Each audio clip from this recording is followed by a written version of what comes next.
Ah, você deve ter visto que meu sobrinho João Pedro gravou uma mangueira lá atrás.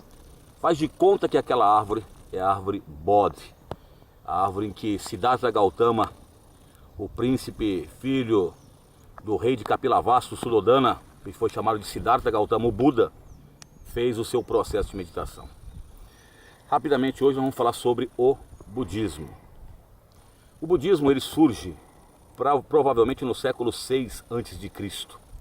Então reza a tradição hinduísta que havia um príncipe, que havia um rei chamado Suddhodana.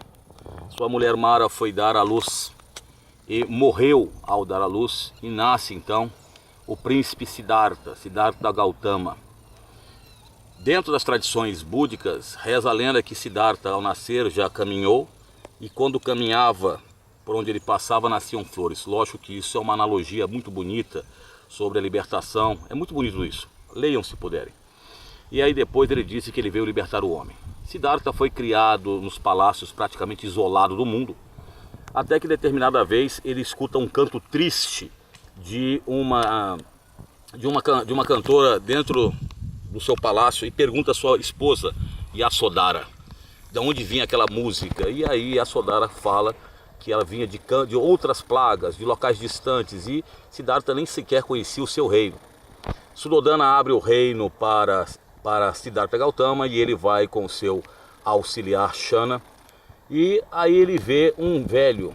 Quando ele vê, passa pelas ruas, geralmente as ruas ali libertas de mendigos, né, de só coisas lindas, aquela coisa meio realmente interessante. Aí quando ele vê, começa a ver, e ele vai para um local onde só tem pobreza e pessoas comuns. A primeira coisa que ele vê é um indivíduo doente, se não me falha a memória, e ele pergunta a Shana o que era a doença. Shana explica que a doença abrangia todos, ou seja, todos eram suscetíveis a ter doenças. Ele vê um velho, coisa que ele nunca tinha visto, e pergunta o que é a velhice. Também Shana diz que a velhice é inexorável, ou seja, ela também poderá abranger a todos. E depois ele vê um corpo sendo cremado numa pira, e ele vai perguntar o que é aquilo, e Shana explica que é a morte, que matava desde pessoas simples até mesmo os reis. Siddhartha volta ao seu castelo, se irrita com seu pai, e depois ele corta o seu cabelo, depois sai, corta o cabelo e vai ficar durante 6 anos dentro de uma vida quase como eremita. Até que reza a lenda que um belo dia ele está próximo a um lago, e o lago que eu mostrei inclusive em vídeos passados para vocês, um laguinho ali, um rio, e ele vê um músico, e o músico diz para o seu discípulo: se apertar muito a corda do instrumento ele não toca, se deixar muito frouxo ele também não toca. E aí o budismo lança o chamado caminho do meio, o caminho do bom senso, o caminho do equilíbrio, o caminho o caminho óctuplo, né, da retidão. Siddhartha volta ao seu reino, depois converte pai, a sua esposa ao budismo. O budismo se expande pela Índia, questiona o sistema de castas, por isso não é bem-vindo.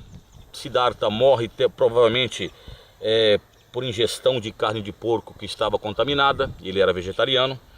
E o budismo então depois ele volta de novo ainda na Índia, no século 3 antes de Cristo, com Asoka.